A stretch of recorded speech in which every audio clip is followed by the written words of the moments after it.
recording has started. Great. Well, those of you who are just joining us, my name is Aram, Chaparyan, Torrance City Manager.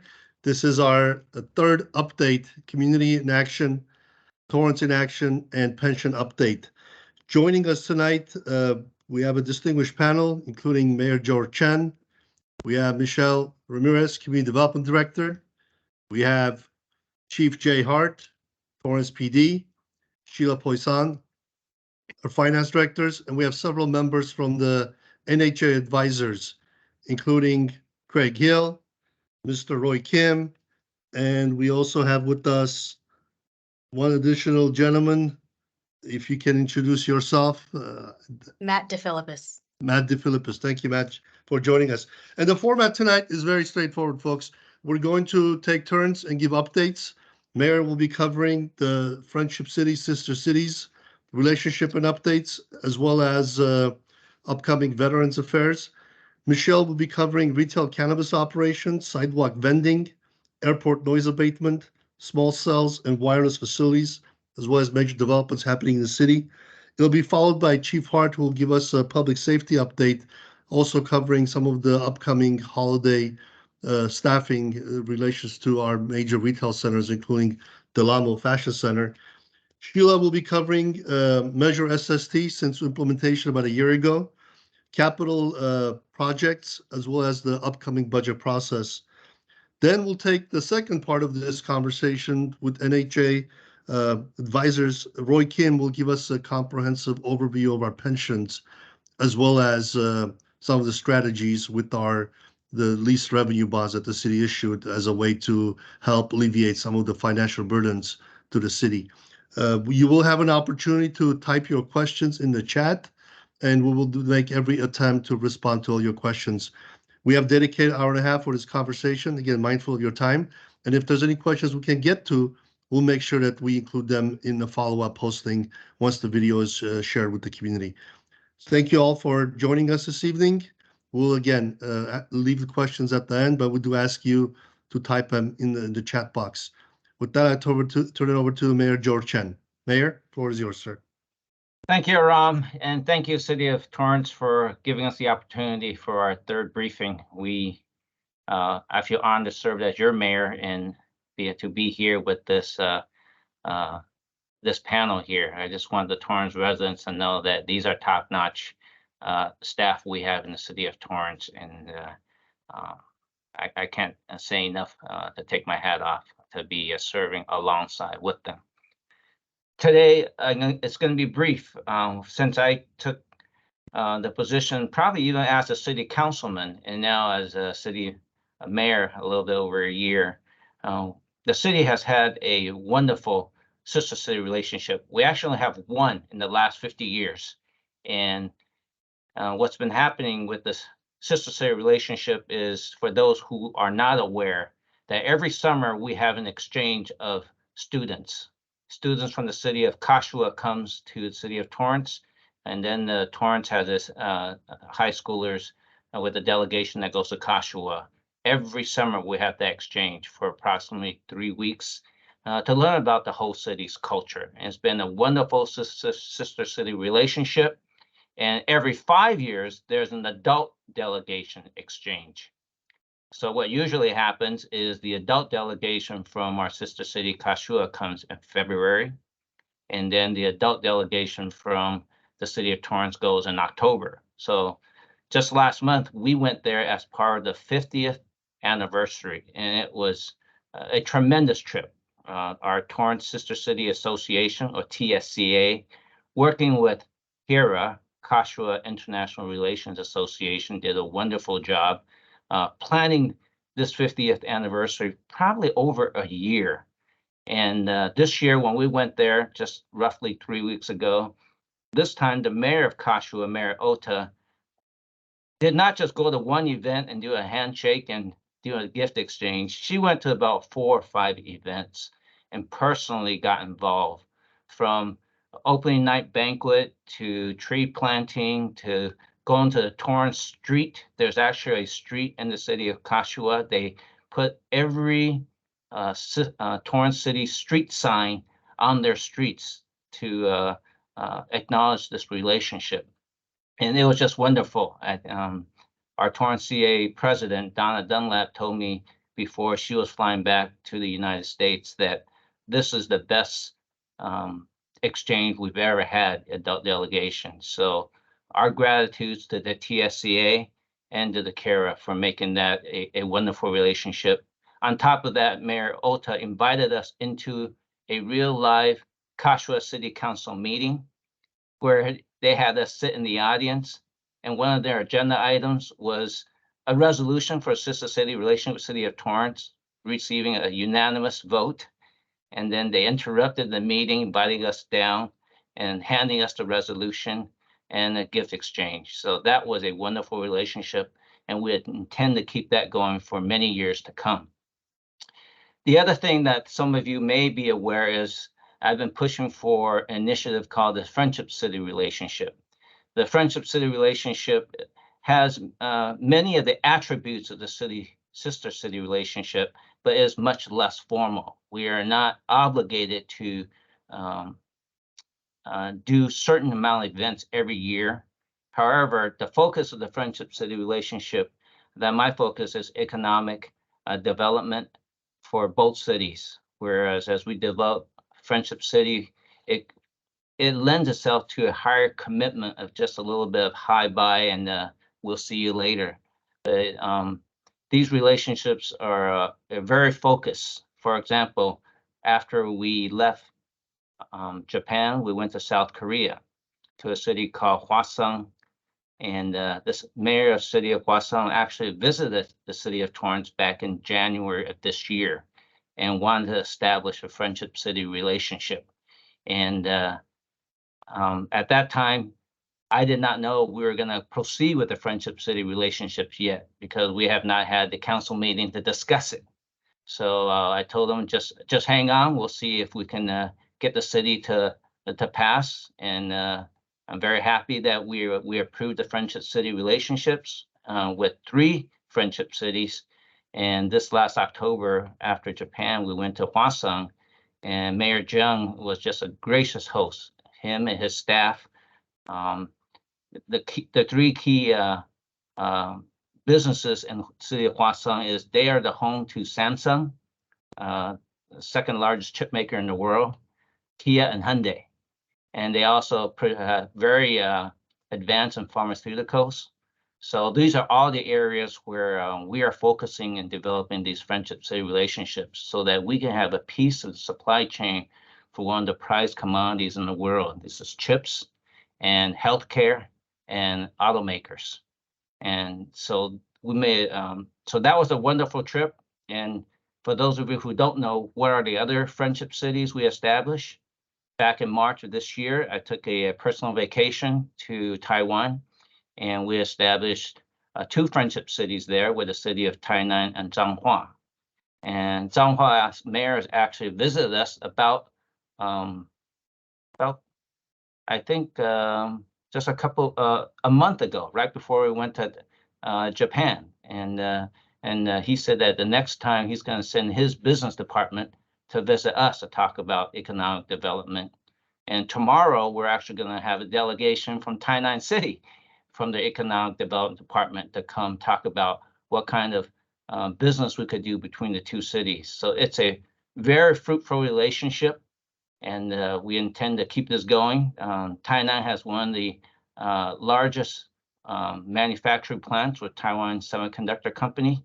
So that is the largest chip producer in the world. So we're developing friendships with countries and cities that's #1 and #2 chip producers in the world.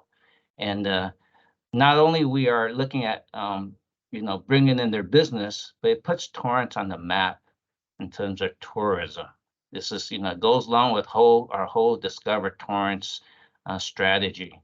The people internationally can see that here in the city of Torrance, in this strategic location with the beach and the ports and the airport and the weather and the safety in our schools, that this is a place not only to establish a business, but it's a place to come to work as well.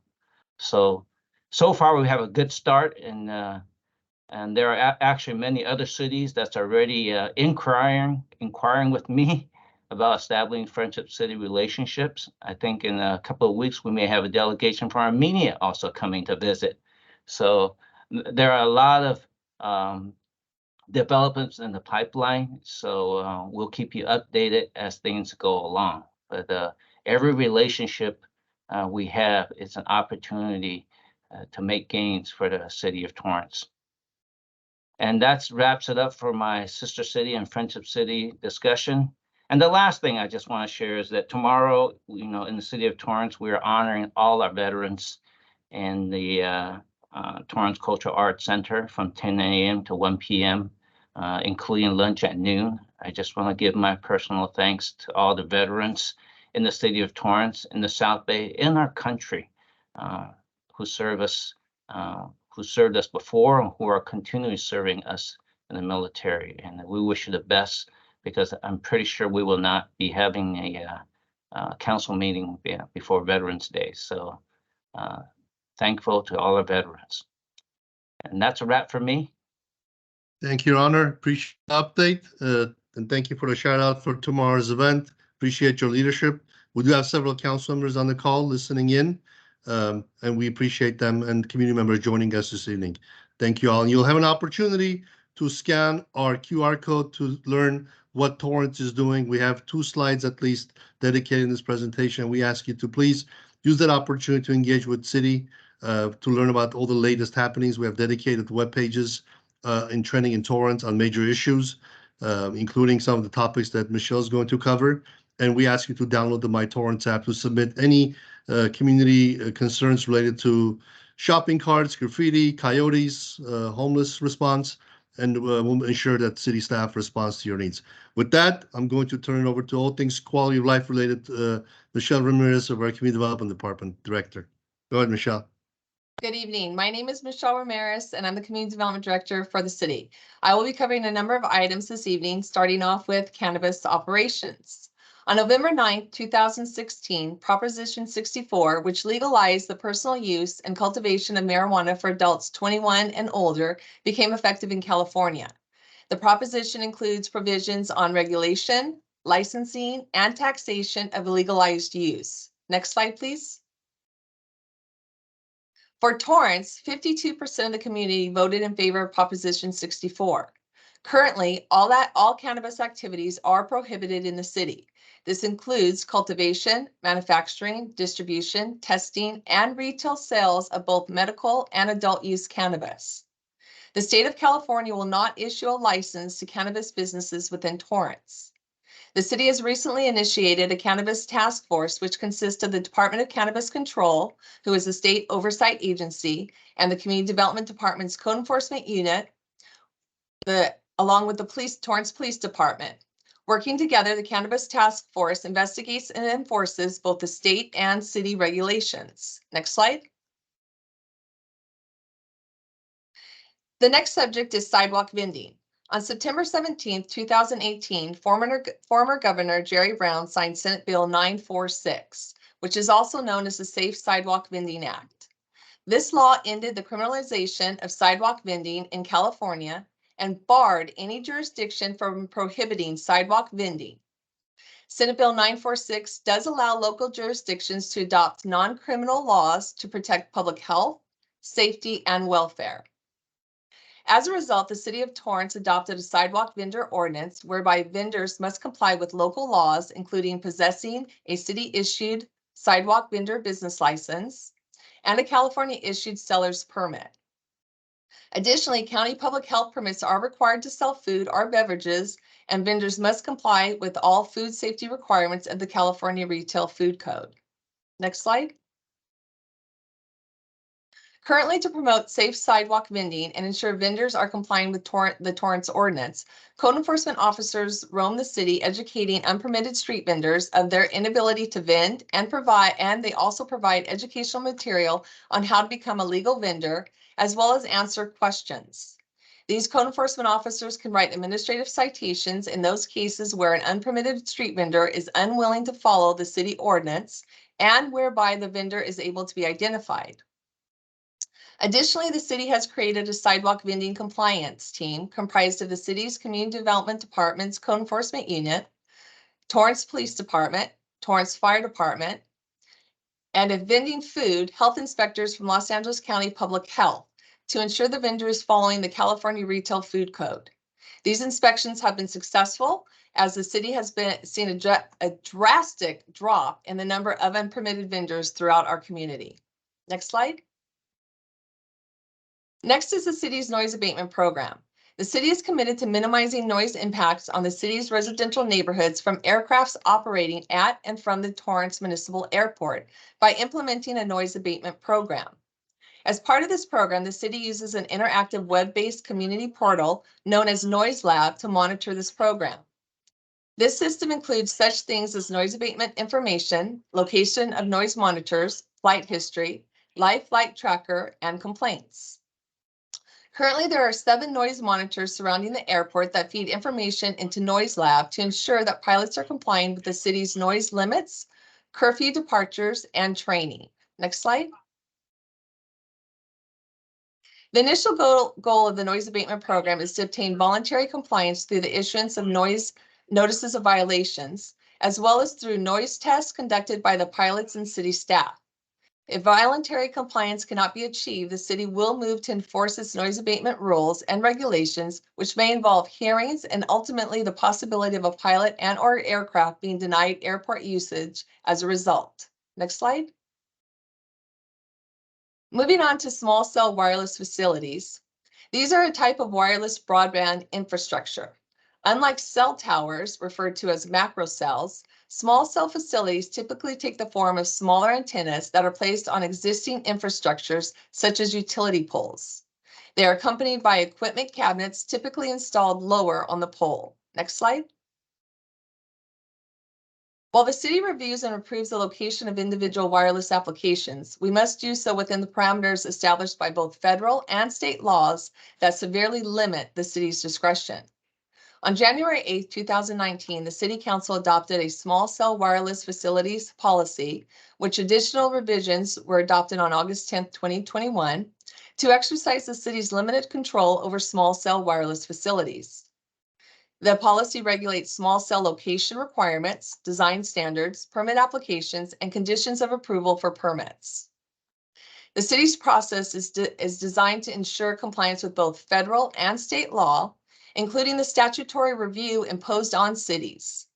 If a city fails to meet the statutory review timeframe, then the wireless application is automatically approved without our ability to oppose conditions of approval. Next slide. Federal law prohibits any flat or effective bans on wireless facilities, while state law grants wireless carriers certain rights to use the right-of-ways. Additionally, the city is prohibited from regulating wireless facilities on the basis of environmental effects of radio frequency emissions if this site meets Federal Communications Commission's requirements. Environmental effects of radio frequency emissions include those related to human exposure. The city will not permit a wireless facility that does not demonstrate planned compliance with Federal Communications Commission regulations. Next slide. I'm sure as you commute through Torrance, you've noticed a lot of development going on in our community. I'm just going to highlight a couple of those developments. The first two relate to residential and are located in the area of Carson Street and Delamo Circle Drive.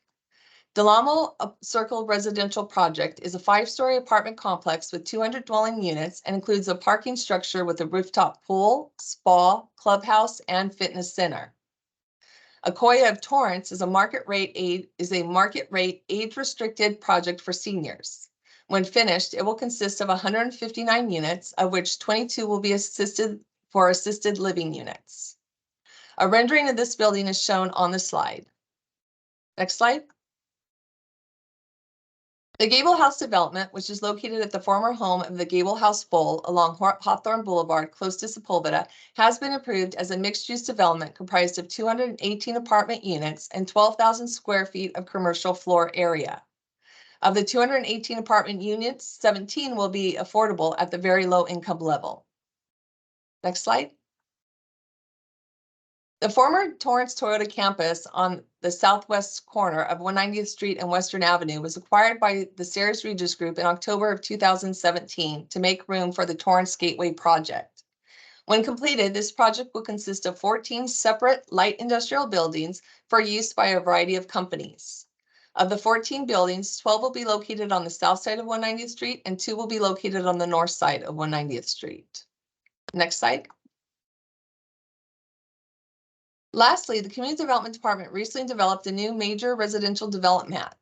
This mapping application is designed to provide a comprehensive overview of the latest housing developments, including detailed information on housing types, status, number of units, 3D renderings, and location. The goal of this mapping system is to keep our community informed about the evolving housing developments happening in Torrance.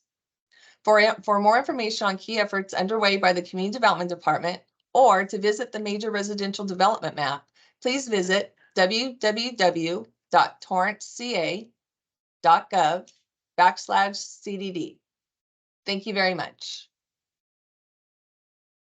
Thank you, Michelle, for the great presentation. For those of you who joined as we started the presentation, this webinar is being recorded, will be posted on the city's website for future availability. We ask you to share it with your friends and neighbors.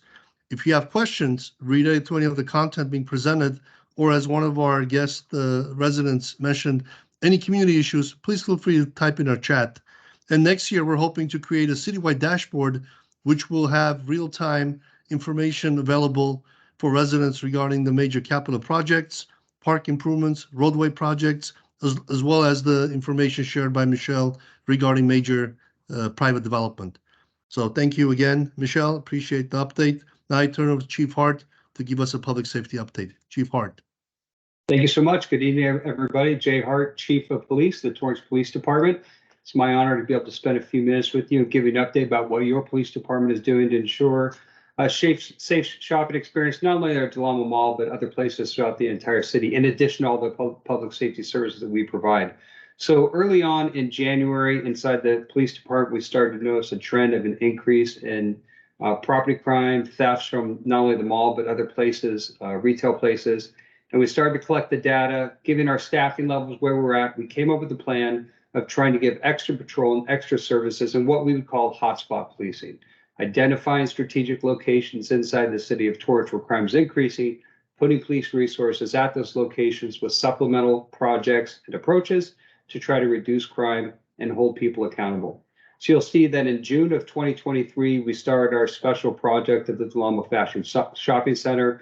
And one of the examples of what we saw, we went from a case in January, about 49 thefts just from one store. And you can see that in 1 month, in July of 2023, we had about an 87% reduction in crime just in that one location. And we're seeing the same thing similar with that, the entire portfolio. And you can see those numbers throughout the rest of the year to October. And we're seeing that not only around the mall, but also at other shopping and retail locations inside the city of Torrance. Next slide, please.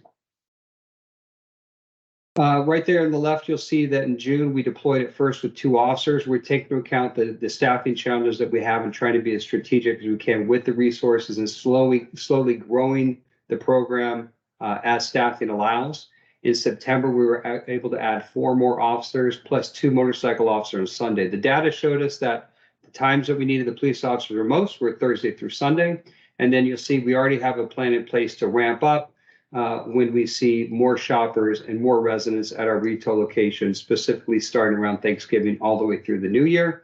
And we'll be adding more police officers, motor officers, supervision, bike patrol, parking enforcement, volunteers, drones, that we'll be adding there to increase safety at all of our retail locations. Next slide, please. I'm going to talk about a few of the enhanced strategies that we've already implemented and will continue to grow inside the city of Torrance, specifically when it comes to organized retail crime, also focus on general crime in the city of Torrance. Next slide, please. To start off, the Torrance Police Department has joined the LA County Organized Retail Crime Task Force. This task force was started in August 21 of this year by LAPD. And what it entails is a detective from each of the agencies that actually works downtown closely in a strategic hub keeping track of all the organized retail crime in LA County to start to create stronger cases for the organized retail thieves that are conducting these types of crimes and really exploiting our businesses, not only in the city of Torrance, but in LA County.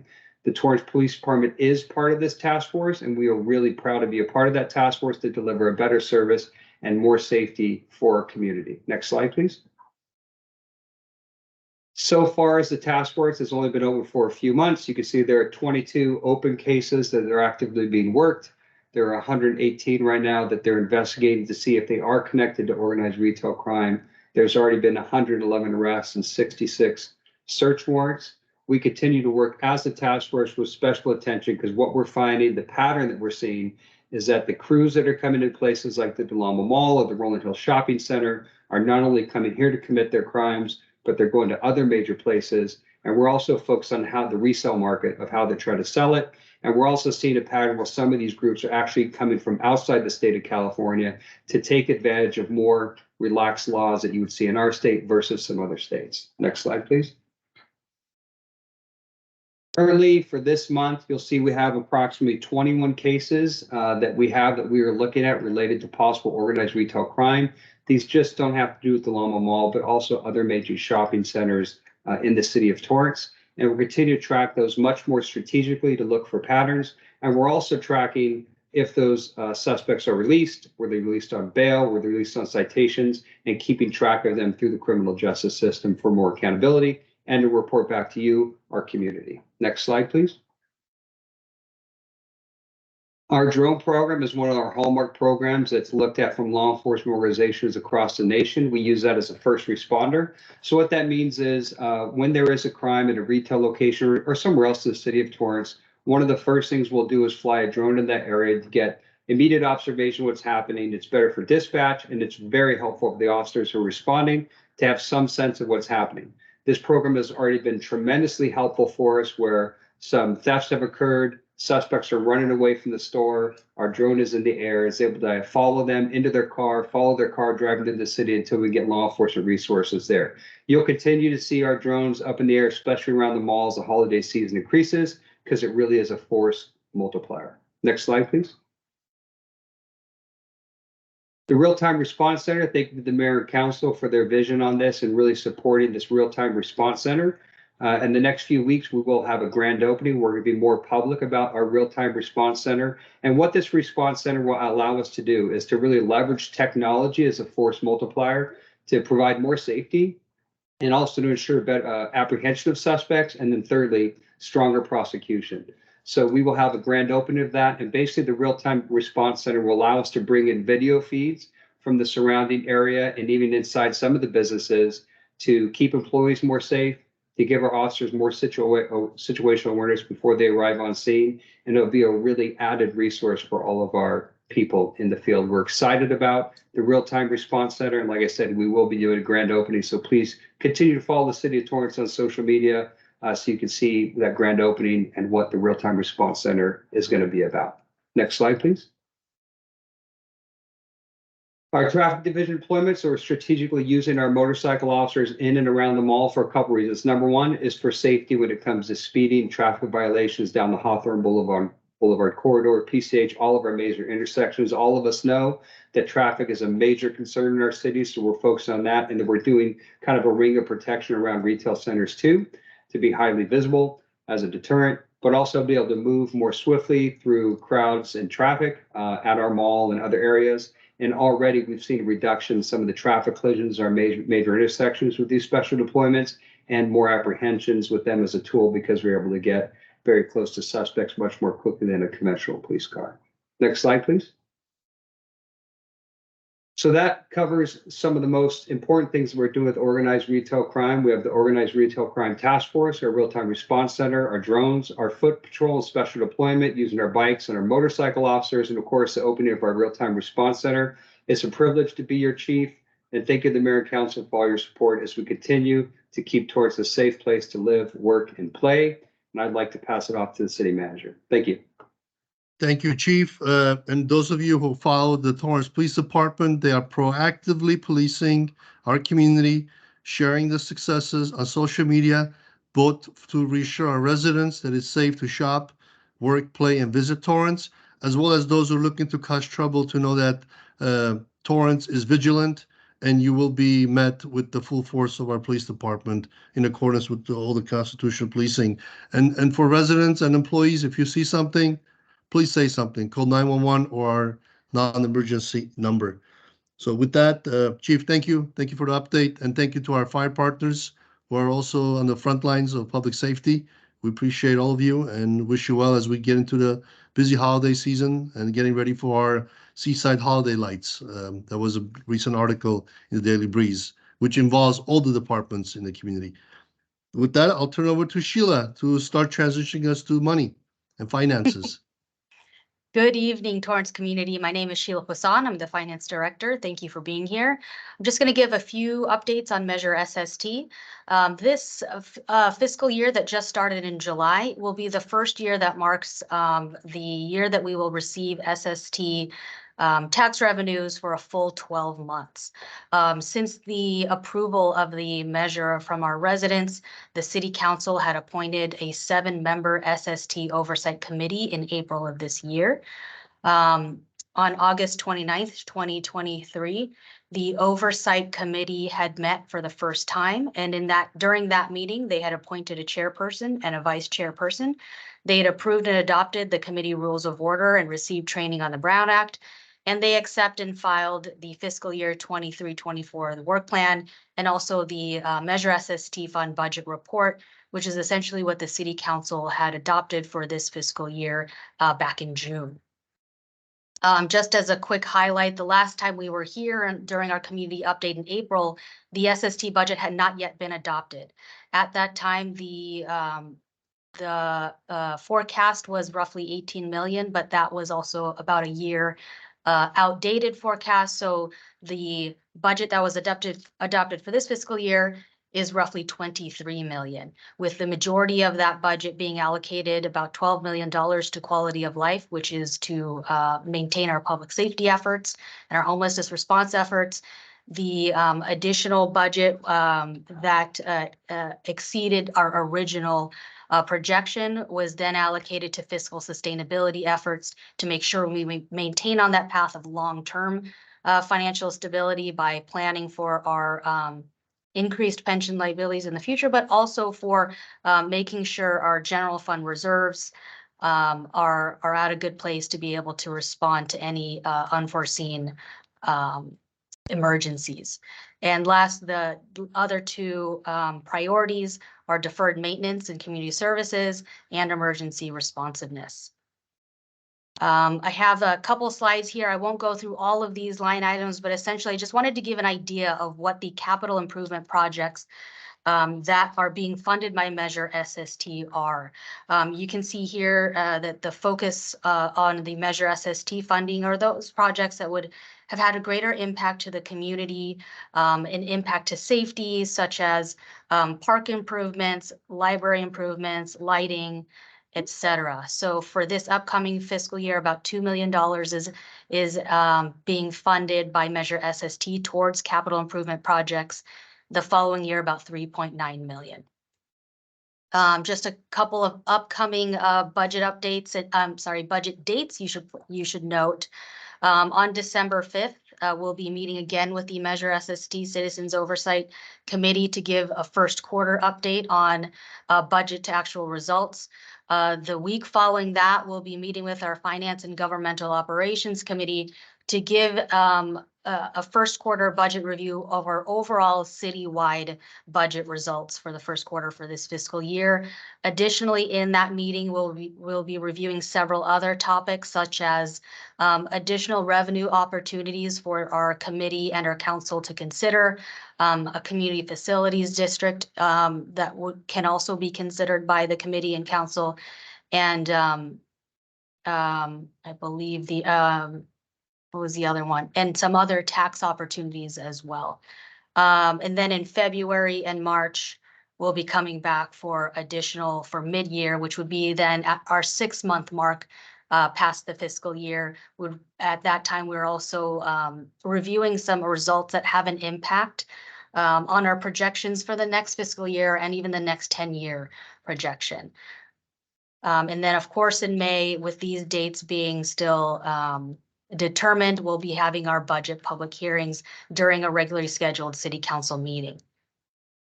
As the city manager had mentioned, I'm going to stay here for like 2 seconds so you can hover your phone over this QR code.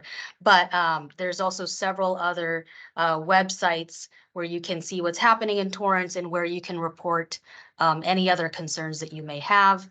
With that, I'm going to turn it over and give some time to NHA advisors who will give an update on the CalPERS recent investment returns, what that impacts mean to the city of Torrance specifically, and a little bit of pension basics. Roy Kim. Thank you, Sheila. Next slide, please. Good evening. Tonight we'll be walking through an update of the city's CalPERS pension liability, and we'll also be discussing some of the options the city can consider for managing these impacts moving forward. Next slide. The city of Torrance has a current $240 million unfunded accrued liability, or UAL, with CalPERS. This really represents a shortfall between where the city needs to be to meet its future pension benefit obligations and where it currently stands. And so this is an amount that has fluctuated over time. It is a function of how CalPERS has performed with their investment returns, which have been pretty volatile in the past couple of years. This used to be a $500 million number. Back in 2020, the city did restructure a good portion of it, issuing lease revenue bonds. So that did fund a good portion of the city's unfunded liability. However, recent volatile returns have increased the unfunded liability back to $240 million. And so managing these costs will be something that will need to be considered in the city's long-term planning. Next slide, please. So on the next slide, we're just going to provide a brief overview of some basic CalPERS concepts. The city does make 2 payments annually to CalPERS, the first being what's called the normal cost. And so this is just the annual cost of service for current employees. And then the second is going to be that payment on the UAL. And so this UAL can be considered a debt. It is currently being assessed at 6.8%, which is equivalent to the CalPERS target investment returns rate of 6.8%. So that's what is being assessed, and this is being paid down annually by the city. And so the city is making payments on that, paying it down, and that is reflected in the $240 million liability. Next slide, please. And so many public agencies are also in a very similar situation. We just want to provide a brief history and background of how we've gotten here. So in the late 1990s, CalPERS often saw very robust investment returns, often above 10%. This led to induced widespread benefit enhancements across the states. However, since that time, investment returns from CalPERS has been a bit more sluggish and has not quite hit their target discount rate returns. In fact, CalPERS has actually reduced their expected rate of return from 8.25% down to currently 6.8%. Next slide, please. And so in terms of what this may mean for the city, here is just a graphic showing really the distribution of the challenge as it relates to how these retirement benefits get funded. And so we can see currently the vast majority of the challenge is attributable to investment earnings by CalPERS. And so in the case where CalPERS is able to meet or exceed its target rate of return, the contributions are attributable to the employer. In this case, the city of Torrance could be lower, but vice versa. In the event that CalPERS underperforms, more of that burden is placed on the city. Next slide, please. And so here we just want to provide a brief overview of the city's current pension plans. The city does have 3 plans, one for miscellaneous employees and 2 separate plans for safety employees. Overall, the city has about 4,600 covered members and about 1,200 active. One thing we want to note is that back in 2013, PEPRA legislation was implemented that will be helpful in managing long-term pension costs for new employees. However, we do want to note that these changes do not retroactively affect current UAL. So the existing challenge that is attributable to classic members is not necessarily going away because of PEPRA. Next slide, please. And so here we just want to provide a quick overview and comparison of what this really means, putting some numbers on the table. So here we just have a hypothetical example comparing the benefit levels for a classic employee and a PEPRA employee. So assuming, they're making both the same compensation and have the same years of service, the main differentiator being just the benefit factors. Here we can see that on an annual basis, the classic employee would receive a higher pension payment, but additionally, they would be eligible to retire earlier and thus receive those pension payments for a longer period of time. And so scaled up, we can see that over time, with the PEPRA legislation intact, we can see that pension benefits will be more manageable for the city moving forward. But the current UAL is going to be an existing challenge. If we move to the next slide, we want to provide a couple more graphics to this, displaying this concept. So on the left, the chart is really showing in the blue line what the city is currently expecting to pay on its normal costs relative to what it could have paid had PEPRA not gone through. And so we can see that there is a pretty significant difference there. But on the right, that is a chart depicting the projected UAL balance for the city, and that has not really changed much, having gone through the PEPRA transition. So on the next slide, we just want to show what the current compilation is of the city's payroll in terms of classic versus PEPRA members. Right now, about 2/3 of the city's payroll is covering classic employees, but over the next 10 years, we do expect that trend to flip and reverse, and 2/3 of the city's payroll may be under PEPRA. Next slide, please. And so just as a final point here, we just want to show what CalPERS has returned over the past 30 years or so. We can see back in the late 90s, their returns were quite robust, but since then the returns have been more volatile, and we can see that their target discount rate shown in the orange line has decreased slightly from about over 8% down to 6.8%. So if we move into the next section, we just want to finally talk about, what does this mean for the city in terms of its impact to the budget?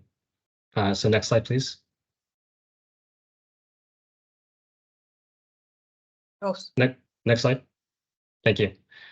So here we want to turn back the clock a little bit and talk about the changes to the UAL dating back to 2020.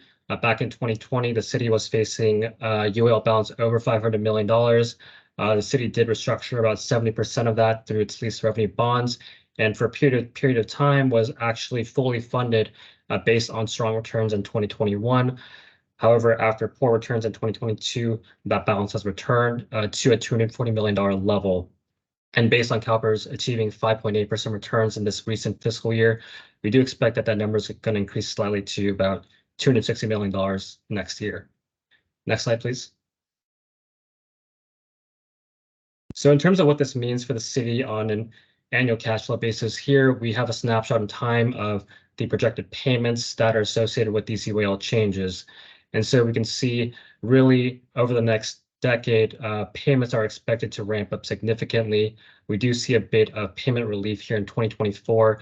That is really a function of the strong returns in 2021. So many agencies, including the city, are seeing reduced or no UAL payments, but they will be seeing the payments ramp up again quite rapidly. And so we can see it's going to go from under $20 million in total lease revenue bond and UAL payments up to, above $50 million by the end of the decade. And on the next slide, we just want to show what the total costs to the city are if you layer in the annual normal cost payment, which is about $19 million. And so that annual payment for pensions will rise from about $40 million to $70 million. I do want to note that this is just a snapshot in time. Based on how CalPERS performs, these numbers could change in the future, but these are the current estimates at this time. Next slide, please. And so before we get into potential cost management strategies, we wanted to first look at the city's lease revenue bond issuance back in 2020. So these were issued back at a time when the interest rate environment was much more favorable for borrowers. City was able to restructure much of its then 7% debt at a 3.44% rate. So you can see in the chart that really shaved off a lot of the payments in that peak. And so really the goal of this restructuring was to enhance fiscal sustainability and provide more of a buffer for the general fund in managing future pension costs. But if we go to the next slide, I think this kind of shows how the city's current situation with its lease revenue bonds are having issued the bonds and having sent the money to CalPERS and with CalPERS earning various returns over the past couple of years. And so we can see here in the purple line, that's really representing the potential cost to the city if it had not issued the lease revenue bond, and the bars really being the city's current payments. And so the gap between those two really represents the savings that are still being projected to the city having issued the bonds. And so we can see that there is still some benefit, though perhaps at a slightly reduced level. Next slide, please. And so now we want to talk about first a couple of options the city can consider for managing costs. This option here is one that many have considered. It's exiting the CalPERS system. Based on the most recent CalPERS data, this is going to be quite cost prohibitive. It's going to be a number between 800 million to a little over $2 billion. This is based on CalPERS data. And so really what this means to the city, if it were to consider financing such an amount, this could cost the city between $55 to $140 million annually. And so this is going to be a very expensive option. Next slide, please. And so here we want to lay out a couple approaches that we think may be practical for the city to consider to address pension costs moving forward. The first one is an option the city is already utilizing. It's prepaying its annual UAL payment. So CalPERS will provide a 3.2% discount to agencies for prepaying upfront their annual required contributions instead of in monthly installments. So that is a benefit that many agencies do try to take advantage of. The next couple of slides will dive a bit more into the following three options. And so starting here with the 115 Trust, this is a separate vehicle that money can be sent to and can only be restricted for pension and OPEB purposes. The main benefit of utilizing such a trust is the ability to tap into and access potentially higher rates of return than those that are limited by the California Government Code. So in terms of long-term planning, if the city were to contribute more towards its Section 115 Trust, it could potentially have the ability to grow those reserves at a higher rate. It does have the flexibility to withdraw those funds as needed, but only for pension and OPEB related expenses. Some of the considerations for 115 Trust are that it will not directly reduce the UL with CalPERS because you're not sending them the money, but you will have that money set aside on hand. And also typically most providers will provide a suite of options for different investment options ranging from conservative to more aggressive. Next slide, please. And so another major option that many agencies can consider is making direct payments to CalPERS, and this is called an ADP, additional discretionary payment. And effectively, this is like paying down more of your mortgage to pay it off sooner. So effectively, if the city were to have any additional surplus to contribute, it could directly pay down some of its debt, which is currently being assessed at 6.8%. So the main benefit being that you are reducing some of this debt, which will reduce future payments and boost funding ratios. The consideration there being any money that is sent to CalPERS cannot be retroactively clawed back or withdrawn should the need for such funds appear in the future. And so on the next slide, we want to provide a comparison of both of these options. And really, I think the key point here to note on slide 25, if we can move there, is that these options are not mutually exclusive. So you can contribute both to a 115 Trust and you can also directly pay money to CalPERS. The main considerations for both options are that the Section 115 Trust provides a bit more flexibility with how the city could use its funds. It has the ability to make specific withdrawal amounts in particular years if it wants to target savings for a given year. CalPERS will potentially provide more of a financial benefit, assuming that you are investing in a more moderate conservative portfolio with the 115 Trust. So paying down 6.8% debt with CalPERS is a strong benefit, but there is less ability to structure savings in years where it may be best, such as the current peak the city is facing right now. And so if we turn to the next slide, we just wanted to provide a graphic of what this might look like. And so here we provided an example of, if the city were to build up its existing Section 115 Trust balances over the next 5 years. In the orange line, we can see, what that can really do to shave off the peak in payments. And so we can see by contributing more early on, letting those balances grow. I think here we're assuming a 4.5% rate of return. Really that's going to be able to help the city manage its ongoing payments in the future by selectively withdrawing in those years where the payments are higher.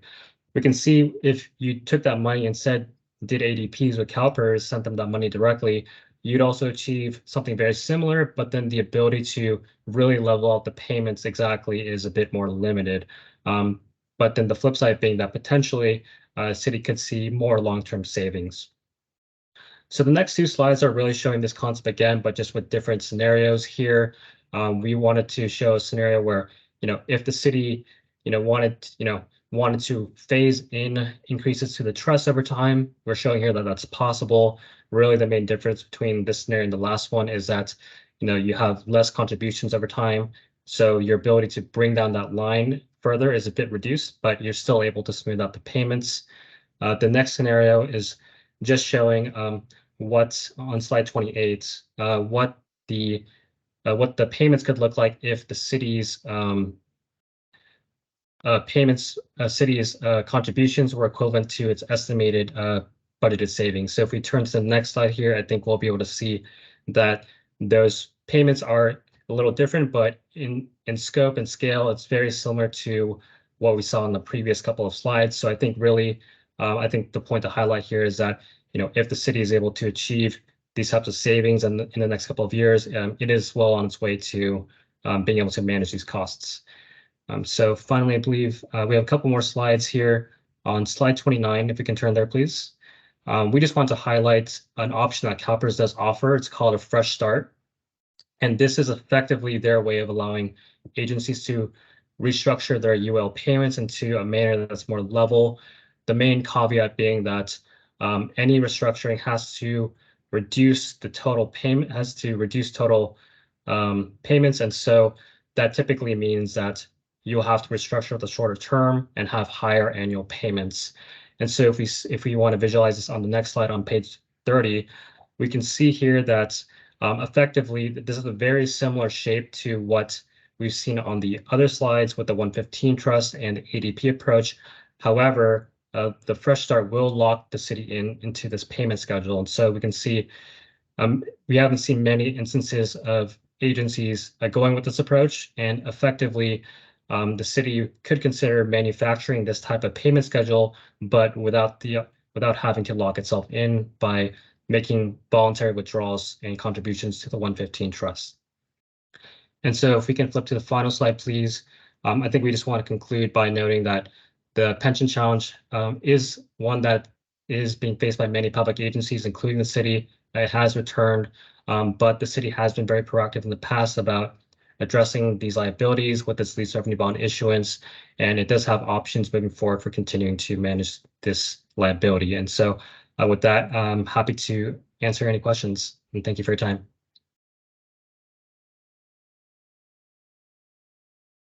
Thank you very much, Roy. Before we open up for questions on pension, there's two questions already. One is related to our Parks Sur La Brea. I believe John LaRock is on the call with us, is our Community Services Director. The question from Mauro is: residents living in front of Sur La Brea Park are suffering from noise nuisance parking issues and traffic problems due to the pickleball courts being right across from homes, 100 feet away. We are in need of limiting hours of play, adding residential parking permits, and controlling the situation, which is getting out of control. When can we expect action? Thank you. Great question. John, are you with us, or do you want me to answer this? Yes. Go ahead, Good evening, John. Aram. Thank you. Good evening, Aram. Thank you. Good evening, everybody. This is John LaRock, the Community Services Director. I apologize. I am not on camera at the moment. I'm in a vehicle. Regardless, we are well aware and have been led by Councilmember Kalani with regards to the pickleball activity at Sur La Brea Park.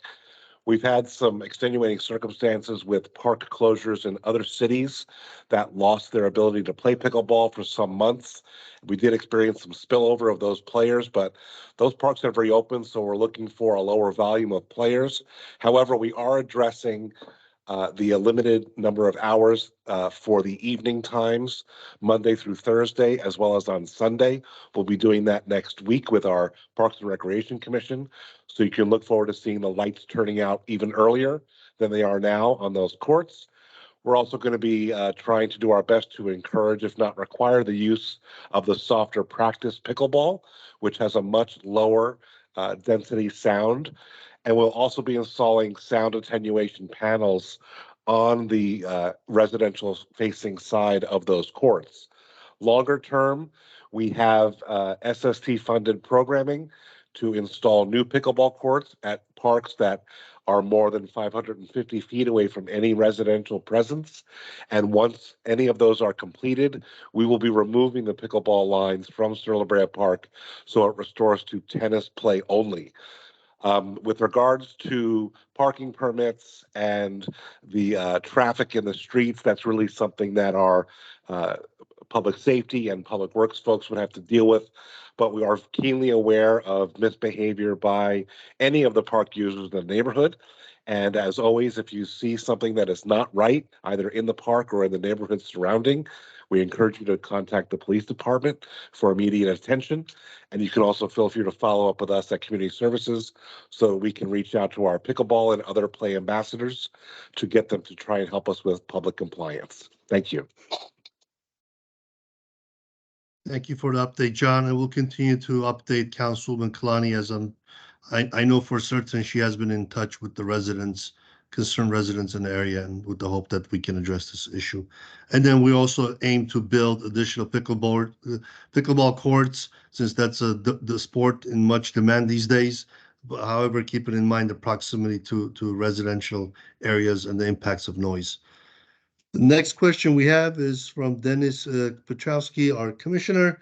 Thank you for this information update. Is there any new information on a lawsuit that the city filed with other charter cities last year against SB 9? This is local zoning control, our attempt to fight Sacramento. Is Mr. Sullivan's the attorney on the line? Yes, As I we're am. waiting, go ahead, Patrick. If I turn over to you, please, for an update.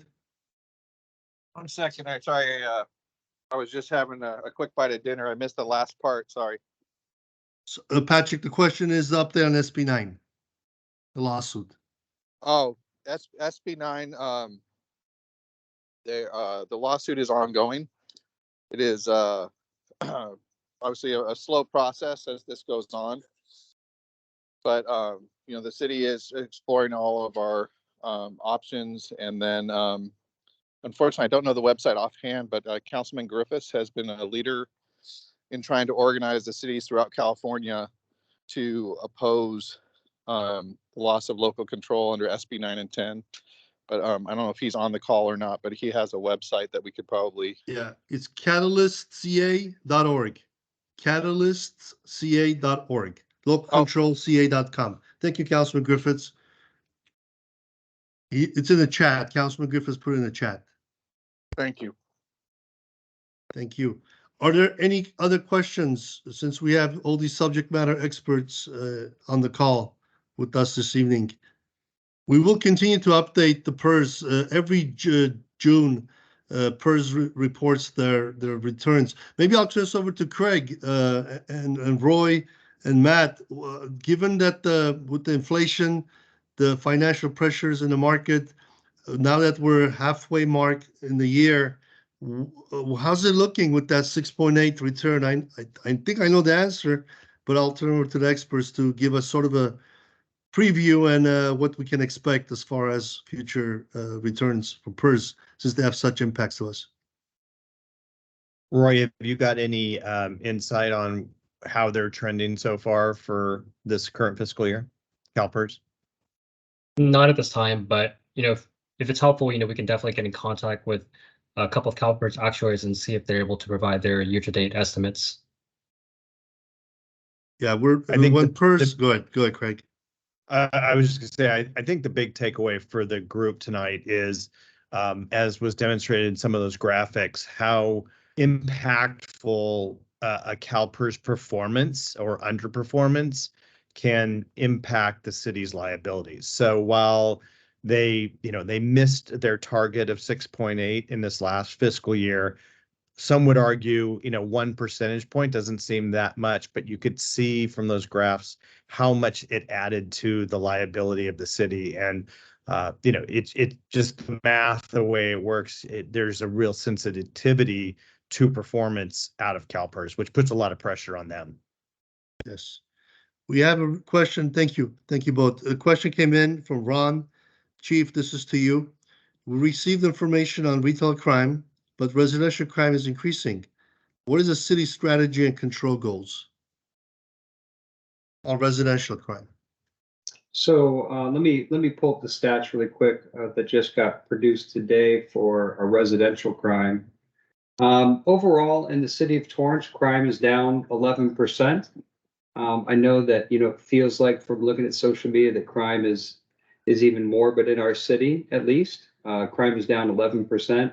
When it comes to residential crime in the city of Torrance, as of this week, residential burglary is at 6%, which is fairly low for us compared to last year, and commercial burglary is also low. Armed robberies are low. The only thing that is really up for us that is concerning for me as a chief when it comes to patterns and crimes is going to be at strong arm robberies, which are up 35%. And what that means is the pattern that we're seeing is a lot of people who mostly are homeless or unhoused are going into locations and stealing low value items. They're being confronted by the workers there. They're using force, punching, hitting, kicking to get away, which now turns into a robbery. And our officers are going there and detaining them, placing them under arrest. So we do see a pattern with that. With the residential burglaries, one of the things we're really looking forward to help us be more effective in a safer community is the real-time response center. So the mayor and I were talking to you recently about the Ring camera registry, where if you have a Ring camera, you can register it and share the information very easily with the police department. When we open up the real-time response center, we will rapidly increase our network so that if you see something suspicious, you can share that with us right away. And we're going to get descriptions of the suspects more quickly to be able to apprehend them, or people are suspicious to detain them. So the other thing too that I'll add, and this is the last one, we're working out the technology solutions right now where we're going to have a real crime dashboard. So you'll be able to go to our website and leverage it and look in your district in real time for that day and see any crimes that have been reported in your area and then follow up information. And that dashboard, once we get up and running, will be live so we can better track and keep control and for accountability for us and the police department to our residents. So we continue enhancing neighborhood watch, which is growing again. We just held a neighborhood watch meeting last night with Councilmember Lewis, and we had about 4 police officers there that were talking, but we're resurrecting that program, bringing it back a little bit stronger. And our real-time response center is something we're looking at to help leverage increase safety in the city of Torrance. Thank you. Thank you, Chief. Appreciate the response and update. Are there any other questions to our distinguished panel members? Again, you may email citycouncil@torranceca.gov anytime. Our mayor and council are very responsive, and they hold staff accountable to ensure that we respond to your needs and to your inquiries. Please continue to follow us on all social media platforms. If you haven't had a chance, get your I Love Torrance sticker coming soon at the Turkey Trot on Thanksgiving Day, 8 o'clock, over by Sam's Club. And we are looking forward to continuing our conversations as we engage with all available communication platforms. With that, thank you all for being with us this evening. We appreciate having you. And have a great evening, everyone. Have a safe weekend. And for some of you, we'll see you tomorrow. Thank you, Mayor. Bye. Thank you, team. Thank you, Thank you, council members, for everyone. being on the call. This concludes our meeting. Thank you all.